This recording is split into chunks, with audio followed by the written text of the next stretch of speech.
What's going on, my people? Welcome to Software Sundays. I am your host, KD, and on this series, we have high level conversations about technology and the impact that it has in our community. I want to make sure that you can walk away with the tools that you need in order to grow your income, become an owner, and help shape what happens next in the world. If this is your first time tuning in, you are in the right place. Thank you for being here. And if you've been rocking with us for a minute, it is great to have you back. Welcome back. That being said, quick disclaimer before we get started. Software Sundays is for informational purposes only and is not professional advice.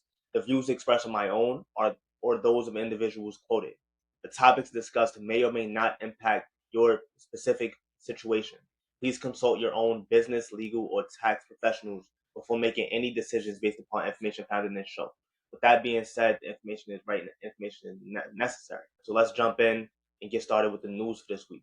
So Anthropic has made a call for the non-proliferation of AI, which is a very interesting stance to take, being one of the foremost leading labs developing and innovating in the AI space. They have decided that AI as a technology, as a platform, needs to be regulated more than it is currently being. And they are asking the government, asking companies, asking individuals to understand that even though the great developments and innovation is happening in the space, to understand that the technology is starting to develop faster than people are able to keep up with that change. And that change could be like their mythos model and how quickly it was able to uncover and identify cybersecurity vulnerabilities inside of existing systems and the threat that unleashes for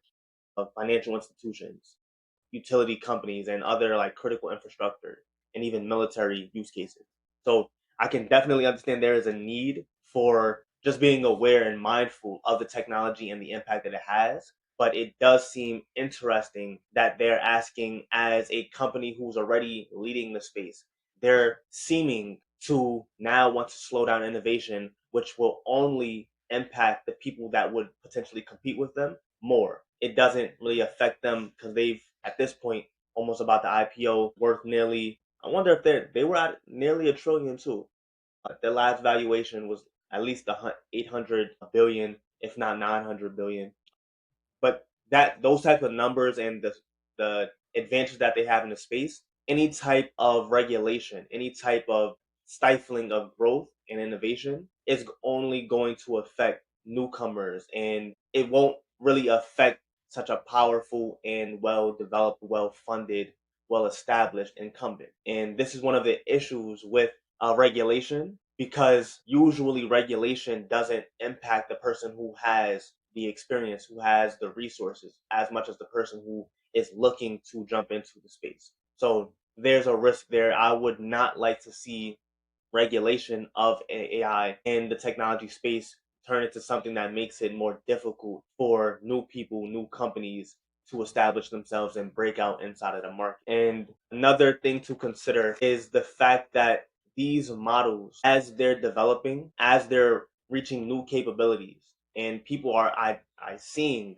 what they can do, one of the other risks to the proliferation of AI is that people start to be impacted in less than fair ways or in unequal ways, right? We see that there have been claims that some roles and some industries and some people are being more impacted by AI versus others. When you have a unequal and uneven distribution of those effects on the actual society and people inside of the society and the economy as a whole, that can be something that's jarring and more difficult for the overall economy, the overall society, and sometimes overall nations to actually recover from.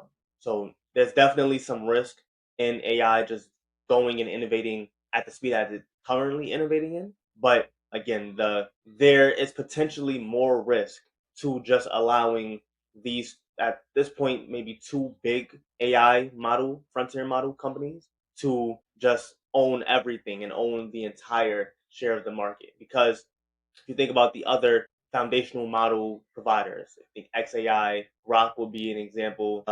Gemini is also one. So Gemini, I would say, has a good chance to compete with Claude and even, or I won't say Claude, but Anthropic and OpenAI's models. I don't think XAI or Grok were on that level, but even still, they were potentially competitors in the space. And then we do have some open source models that are not competing in terms of intelligence and capability, but they aren't competing in terms of accessibility, cost, and they can still get the work done for a lot of use cases. So there is some opportunity there, even Llama and those models. So we still want to have open source models. I think regulation could potentially make that more difficult to continue to develop those open source models and those competitors that don't exist inside of these big technology firms. And that's not okay. In some other news, the UK government has decided to buy AI chips primarily from British tech firms. And this is another stake inside of sovereign AI and the infrastructure that is designed to power it, right? When we look at AI and the inputs that are required to make AI work as a service, as part of all of the products that exist inside of your market, you need energy. You need access to abundant energy. What that energy comes from, or where that energy comes from, some companies or some countries are a little, I would say, on different sides on what that means, right? China is comfortable getting all of the power that they need from coal, or primarily from coal. Other countries are looking for more clean sources of energy to help power these data centers and these power plants and their economy as a whole. So you need energy, you need chips, right? So that means access to some of the most powerful chips available. So that could be NVIDIA's chips, that could be Cerebras, their chips. They recently IPO'd with a new design, or I would say even a new like platform for how they are building AI chips. And then even potentially Google's TPUs and how those could be used to help train new models in the future.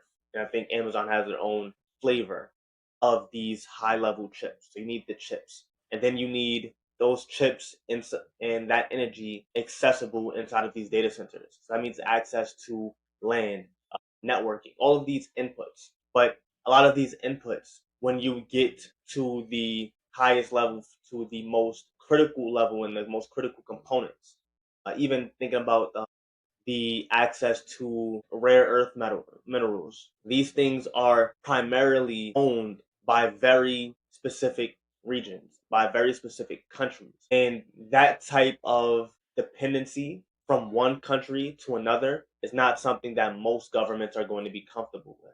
So it makes sense that the UK and even Europe, I mentioned a few weeks ago, there was some investments being made into France to help get their data center developments going. Basically, these countries want to make sure that they are not solely dependent on China and the US for their AI, for their intelligence, and the next wave of those foundational models. And this is a good thing. This is a attempt to make sure that the culture of that country is not at the whims and at the under the control of the countries that have access to the technology or that are providing that service. If you think about AI and what it can do for your community, for your country, for your city, it can help accelerate the direction of wherever you guys are going because it more easily brings that information from like the historical information as well as pulling together different knowledge sources to help make stronger decisions in real time situations. But it also is something that can help shape and that will likely shape the minds of the people that are using it. If we're thinking about AI being used in education or AI being used in decision making for healthcare, as we get to seeing these applications deployed more diversely and in more industries, more sectors, because you don't want to have your financial institutions reliant on an external company's models in order to help service the customers inside of your country. So that sovereignty is something we're going to start seeing a lot more of. I think we already have been seeing a lot more conversation about it, but a lot of these investments, a lot of these decisions take years to actually manifest, right? You can't make a data center in a few weeks, although I think everyone wishes that they could. There's a lot of conversations that need to be had. There's a lot of capital that needs to be developed or pulled together before before you can even break ground in a lot of these situations. So it's not a very quick decision, but it's something that we know it's incredibly important, and it will continue to be important as we go into the future. And even thinking about the fact that the companies that exist inside of the UK that are, I would say, leading or that are considered important to the AI revolution, there aren't too many companies in Europe. A lot of that innovation is, again, led by the US. So it makes sense that just as a country, you want to help invest into your own people. You want to help put some capital into hiring the people in your country to make these decisions or to stay in your country, right? A lot of companies will be like they'll start inside of wherever their home country is, but when they start looking for more significant levels of capital and more talented employees, they end up having to migrate their company and their business to different countries just because that's where the opportunity is. Think about most of the VC capital and where that comes from, and like globally, a lot of that comes from the US. A lot of that comes from out of these Silicon Valley firms. And there are some hubs where you can get access to the capital and the funding that you need, but also the talent. That's not always decentralized. That will sometimes and oftentimes be available in some very specific places. And in some other news, bots have now passed human traffic in terms of the amount of bots versus humans surfing the web, which is incredibly interesting, and it really speaks to where we're going as a society. If you think about how long it took for the amount of the human population that we have today to actually reach the internet started at least 30 years ago now.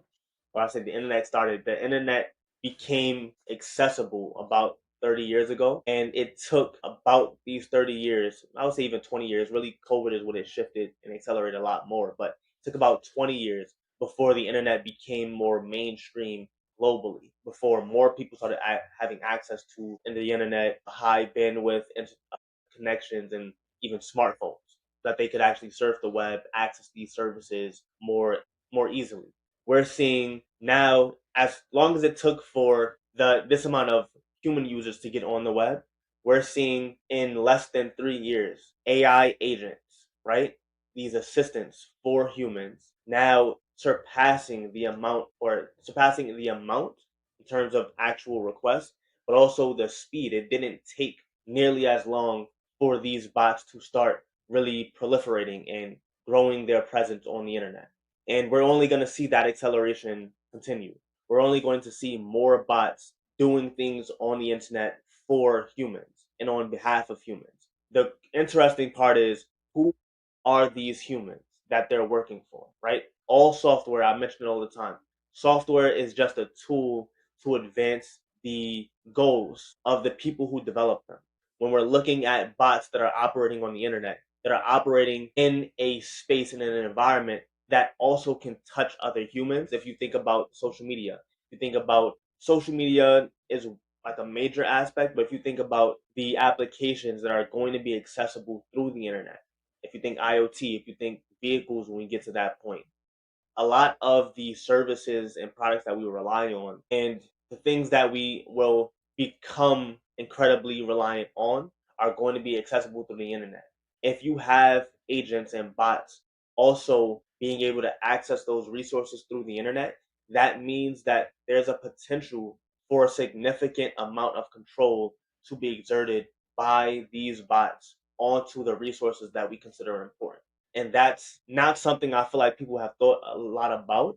And then even from a social media aspect, if you think about the impact that social media has on people, on teenagers, we've seen a bunch of recent lawsuits from several countries, several states inside of the US, and even outside of the US, basically, I won't say waging war, but having very stark disagreements with big tech and social media platforms on how and what is fair for the usage of their platform.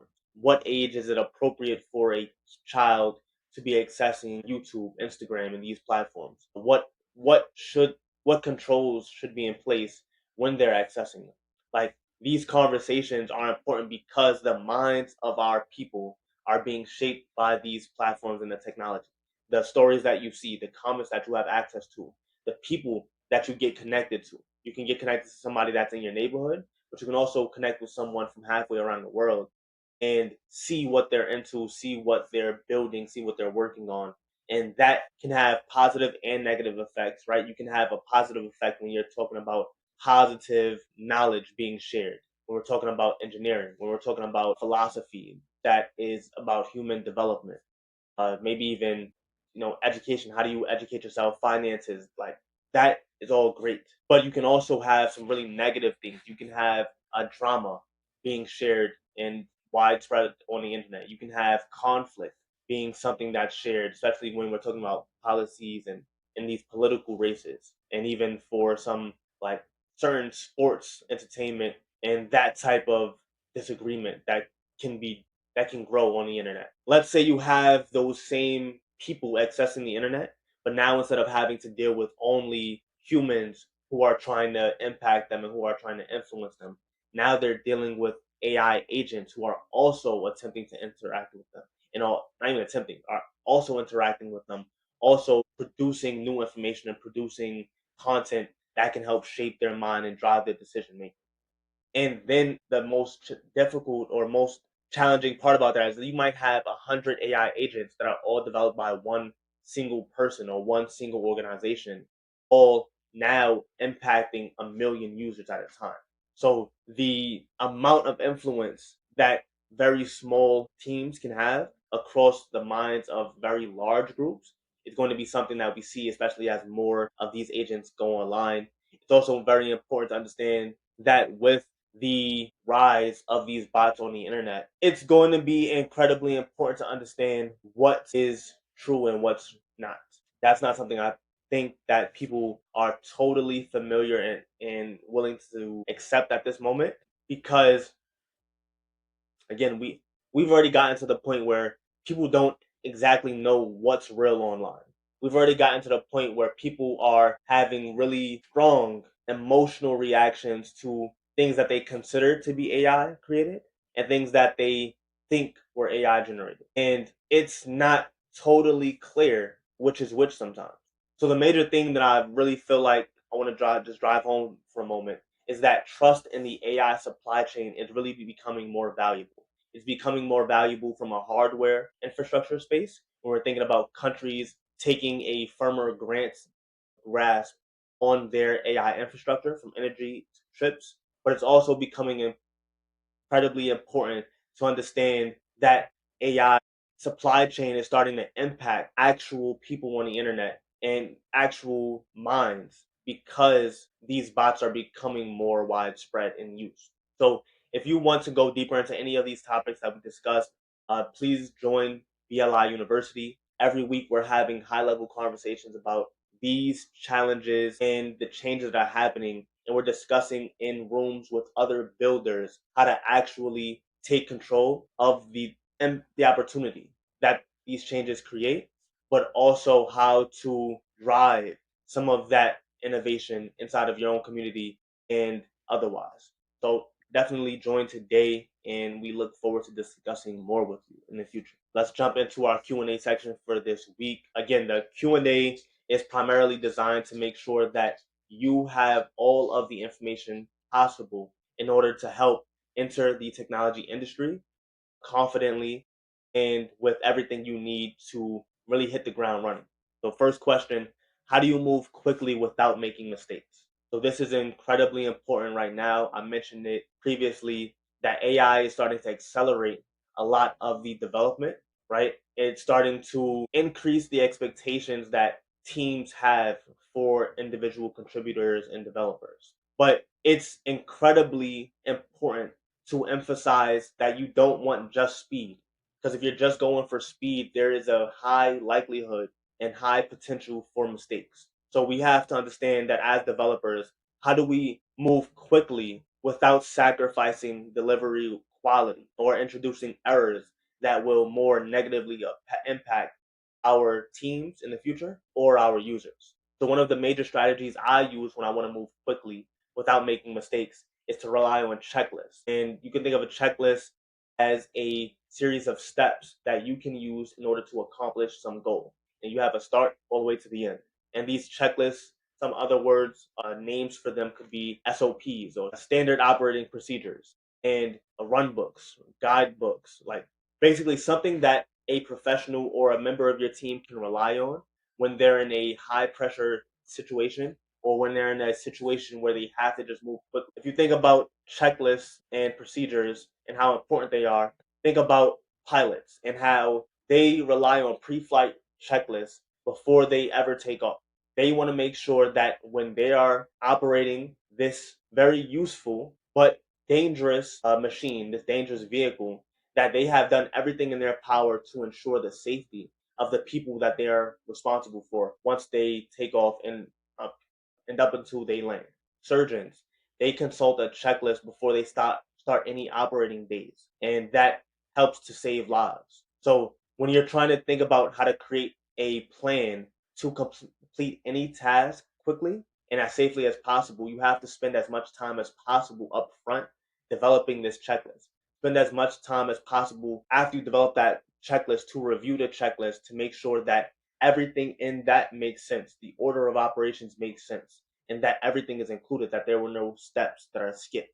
Because any steps that are skipped, that anytime you're relying on the memory of a person in those high pressure scenarios, there's a very high likelihood that a mistake can be made. And mistakes inside of engineering, mistakes inside of healthcare, mistakes inside of flights can be incredibly dangerous and negatively impact human lives, right? So we want to avoid that as much as possible. As an engineer, you want to make sure that you understand what the process is, and then anytime you have that checklist, you can look at the checklist and then go from there, decide what can we automate in here, what can we remove the human, not necessarily the human element, but what can we remove the human risk of mistakes inside of this system.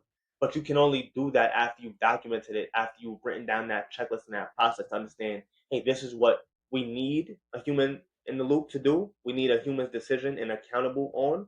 And these are the things that we can actually give to some software to manage and make sure that there are no mistakes here, to double check, right? That's something that you can only look at once you assess an active checklist. So, and another great thing about checklists is that it can allow you from a practice standpoint to actually go through more reps. When you're going through a checklist and you know that, hey, this is what I need to do, step one, two, three, four, and so on, you can actually build more confidence in yourself and your abilities because you have repetition inside of these steps and inside of these operations.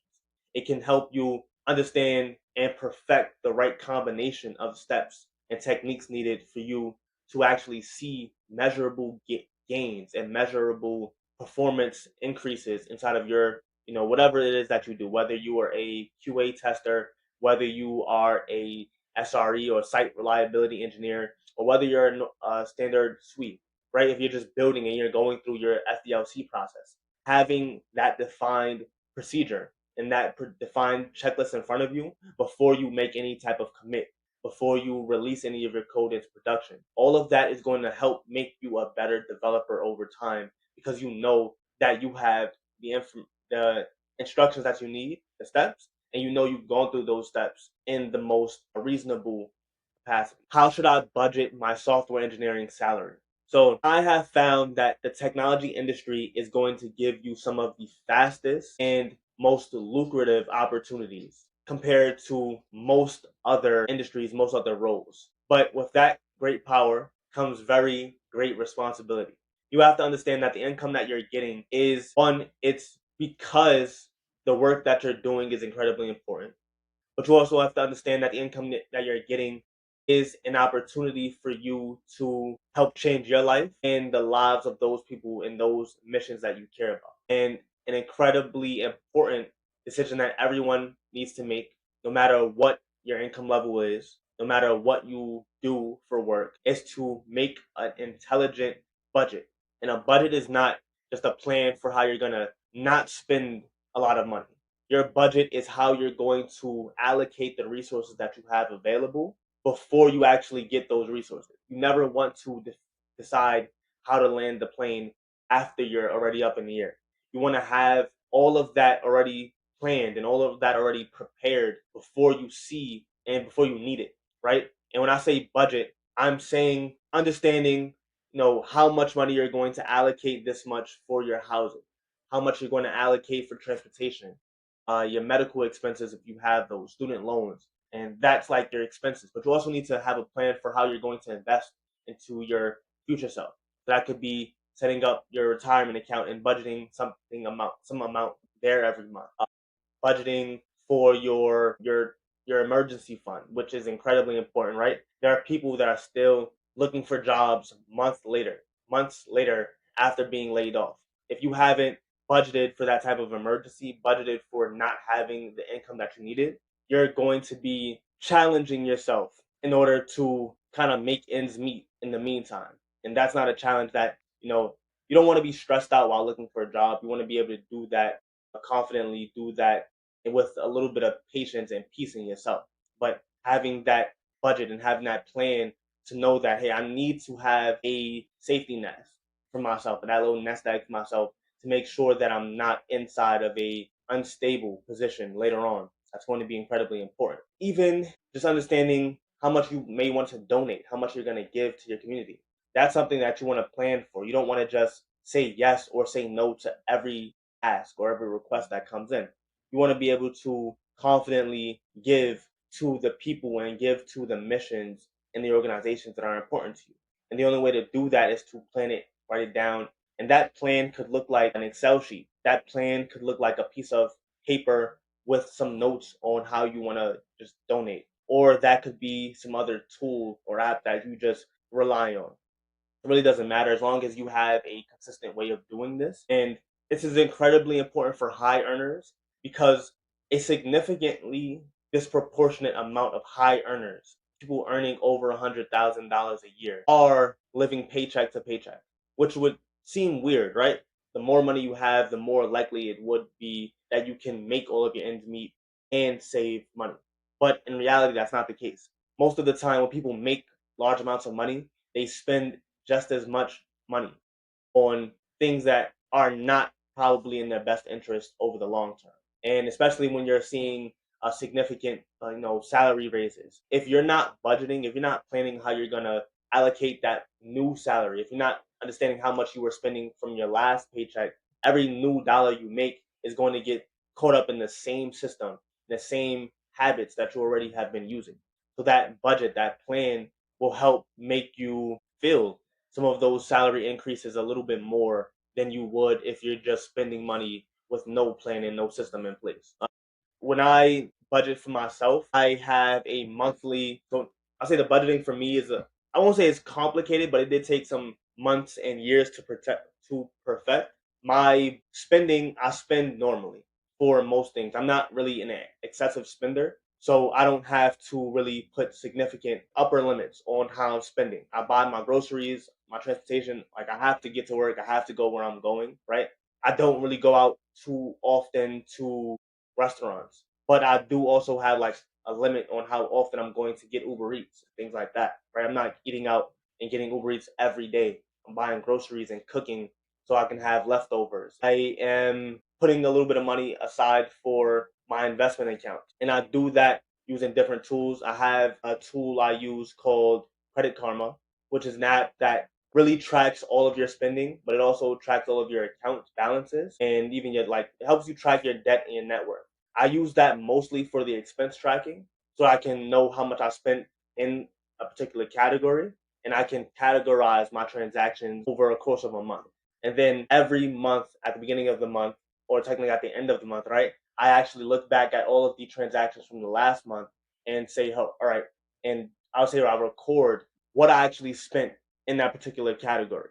So I can keep track of where my money is going over time and over months. Credit Karma only saves the most recent 6 months of data. I think in 5 years is going to be incredibly important and helpful for me to know how I spent my money over the last 5 years and what effects that actually has in my life 5 years from now. But I also add on another thing in there. I track my inside of the Excel tracker that I use for the monthly reviews. I also track how much I'm going to allocate or how much I'm going to invest for the next month. So I am calculating what my cash flow was for that month. So I know what was actually left over and deciding from that excess, from that leftover, how am I going to donate? How am I going to invest into my savings, into my different investment vehicles, right? Those investments are coming from knowing how much I have left over. So there's a few steps in there. And part of that is also with me, I can use a credit card to make sure all of my expenses are on one place versus having a bunch of different accounts with different expenses. So definitely at some point when you're getting, maybe you might spend that first check how you wanted to spend it with a little more emotion. But at some point, become aware of your spending and how that will affect your life and your opportunities over the future. What is the difference between the cloud and a home computer? So when you think of a home computer in a professional standpoint, think of on-prem.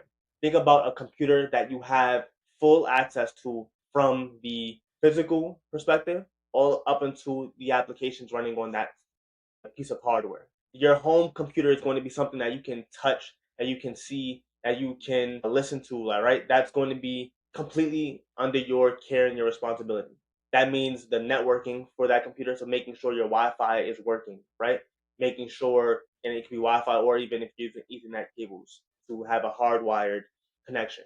That could be making sure the operating system is up to date, right? Patching and making sure that the latest version is being installed at all times. That could be physical security, making sure that no one has access to the computer. No one can just walk in and walk out with the things that belong to you. That physical security is something that a home computer or on-prem computer is going to be at the responsibility of the owner versus when you go into the cloud, you are delegating a lot of that physical responsibility to that cloud service provider, to that vendor. They're going to be responsible for the physical security. They're going to be responsible for the power and making sure that those computers are kept running, right, with either batteries or actual, being plugged in at all times. They're going to be responsible for making sure the operating system is always up to date and always having those patches. That gives you less responsibility and less operational complexity in your day to day. You don't have to deal with all of those pieces. And you can rely on a company that has nearly perfected the responsibilities, right? They know exactly how to manage access control in a physical environment. They know exactly how to migrate or up and bump the version of an operating system without causing any or significant outages inside of the applications running on those systems and running on that hardware. They know how to implement redundant networking and redundant power supply, right? You don't have to do that yourself. You can rely on their expertise and their teams to do that for yourself. So all you have to worry about is how do I run my application on this computer that they have provisioned and made available to me. And that benefit allows you to focus more on the value that if you're thinking about an enterprise or a business, the value that your team can provide to your user that only you can provide. You don't have to worry about those extra things, those extra steps, because they're handled for you by someone else, by that third party. Another benefit of the cloud is that you no longer have to come up with the upfront capital requirements. Back in the 1990s, that sounded like it was mad long ago, but back in the 90s or the 80s, if you wanted to run a system that relied on computers, you had to buy and spend maybe thousands of dollars or hundreds of thousands of dollars and millions of dollars in order to hire people, in order to buy the computers, buy the servers, buy the networking racks, buy all of this equipment. Now you can get started with like $100 a month to rent the same amount of computing power, the same amount of networking power, and get started in a day. Get started immediately without having to go through all of that upfront capex. So that's been why a lot of these companies have been able to grow and start making, I would say more progress and be able to innovate without having a lot of capital up front. You can really rely on their infrastructure and just build and focus on building. What does it mean to be agile? So, in my opinion, agility is not just about speed, it's about making sure you're doing things in a beneficial way. It's about testing your workflow and testing the products that you're building in your deliverables, measuring the results of that development, and then learning quickly so that you can apply those learnings to help make the next iteration even better. So you need, in order to be agile, you need to have set up feedback loops. You need to have a defined, again, process that you can adjust progressively as things change. So you should know where you're starting from and what the output is going to be, and then know how to measure that output to know how we change our inputs to get a better output in the future. So for me in my work, that means I am, you know, having defined tests. Like I know exactly how a piece of software, whether it's an automation or some script or some CLI tool, is going to work. And I know exactly what use case it's going to be useful in. So I define those tests very early. Like this is what you need to do, and if you can't do that, it's wrong, right? When I am recruiting an AI assistant or even some other team member, some human team member to help me provide the service or create the product, I'm comparing the output of our current process against the final deliverable standards, right? So if the current process is giving me a standard or a product that is just below my standards, then I know the process is not working the way it needs to work. So I know I need to adjust either a step in there, either to add a step, to remove a step, or just replace a step to make sure that that final output more directly aligns with what we're looking for, whatever that goal is. And a lot of that requires you to have a mindset that you're not looking for perfection the first time. You're looking to iterate, right? You're looking to make measurable gains. You're looking to learn quickly. That means you want to move fast, right? You want to try things quickly, but you also want to have structured breaks inside of your process so that you can actually test things appropriately, so that you can pause and reassess when you see things are not working the way they're supposed to work. If you're thinking about agility as just a way for you to move quickly, if you think that agility just means you can deliver something out quickly without testing or verifying that it works, I think you're going to have some serious problems in the future, especially when a lot of people get things out quickly without ever documenting what they've done. So they can't actually reproduce those same results. So that type of workflow and that type of standard or structure is not really agile. That's really more, I would say, chaotic when you're just building things and you get something out the door and you don't really know how to ever reproduce that. That means every deliverable you give from now on, there's a high likelihood that it won't actually meet that final output, that final quality that you had hit that first time, or you're going to have very inconsistent results. And inconsistency is not a positive characteristic of anything, not people, not companies, not products or services. We want at least to know that the thing that we're getting today is the same as the thing we got yesterday. If we are paying the same amount, if we are, expecting the same thing. And that agility again comes from having that checklist, having that process and that procedure in place, documented and auditable, so that you can learn from it over time. Why should I be using GitHub?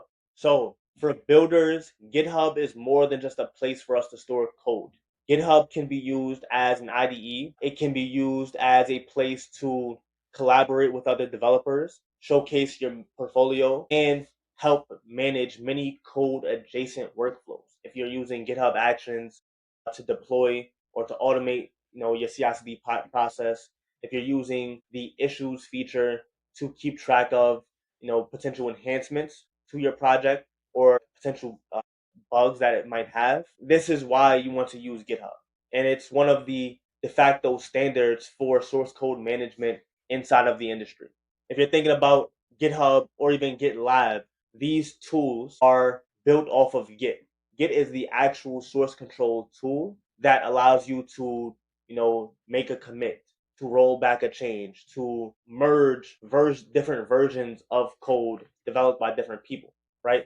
A lot of that is coming from the Git tool, but GitHub or GitLab just builds on top of that just to give you a better user experience, to give you a little bit more functionality that you wouldn't usually get from that simple Git tool. It's incredibly important to be familiar with GitHub because if you're going into any technology adjacent role, you're likely going to have some exposure to Git or Git repositories, especially if you're a developer, if you're in some type of security or cloud role, you want to be familiar with something called GitOps. And it's the concept of having all of our technology and our software being defined through and being auditable through some type of Git process, some branching strategy. And that is all going to rely on Git or GitHub, GitLab, whatever tool you use. Azure DevOps is also another tool in the space, but pretty much the standard is in the technology industry that you have a GitHub repository, you have a GitHub profile, and that you are sharing the things that you build, that you are familiar with creating a PR or a pull request, that you are familiar with contributing to a repository, that you are familiar with, checking out a branch, right? Cloning a repository and being able to create a new branch and updating some code on that branch and being able to push it back out to that source code repository. If you're not familiar with that, then you are not meeting some of the like bare minimum standards that are going to be required for a developer, for an engineer, and that's not where you want to be. So definitely make sure you are familiar with GitHub and how to use it, right? You look into open source projects, look into how other people are writing their code. That's one of the benefits of GitHub too, right? Not only can you showcase your code, but you can also get firsthand access to some of the most masterfully created projects in the world, right? Kubernetes is a open source project. Terraform is an open source project. These are enterprise grade code bases that you can actually see what the commits look like. You can see what the code looks like, how it's organized, what comments are in there, how people are naming variables and functions. You can see what the issues are and how those issues translate to pull requests. You can really learn in open from these people that are really the OG developers and very experienced developers in our space. And that learning is the value of that learning is immeasurable. You can actually really grow as a developer by just exploring GitHub and the things that are available there. And so that's what we have for our Q&A for today. If you have any additional questions on any of these topics, whether it's how to become a better developer, what tools you need as a developer to get started in the field, what should you be doing when you are in your first role, and how to improve in your team dynamics or improve your output and quality, definitely drop them into the into the comments. Let me know what you're thinking. We're going to jump into our mindset section very quickly. So my tip for this week is that getting all you need in life is probably going to require you to make a different push in a different direction that you may not currently be making. And sometimes the problem is not going to be you. Sometimes the problem is the environment that you're in. Sometimes the environment that you find yourself in is clicking properly with the goals that you have for yourself. And that will require you to go, or I guess if you want to reach that next level for yourself, it will require you to go somewhere else so that you can become someone different in that other place.